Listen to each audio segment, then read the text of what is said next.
Ce qui fait d'un président un vrai homme d'État, c'est surtout la bonté et l'honnêteté de ses actes.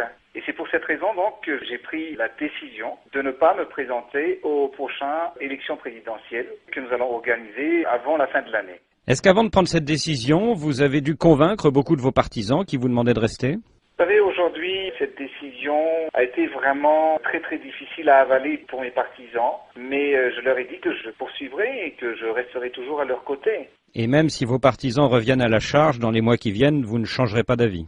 Je suis un homme de parole et je ne changerai pas d'avis. Et est-ce que les anciens présidents pourront être candidats?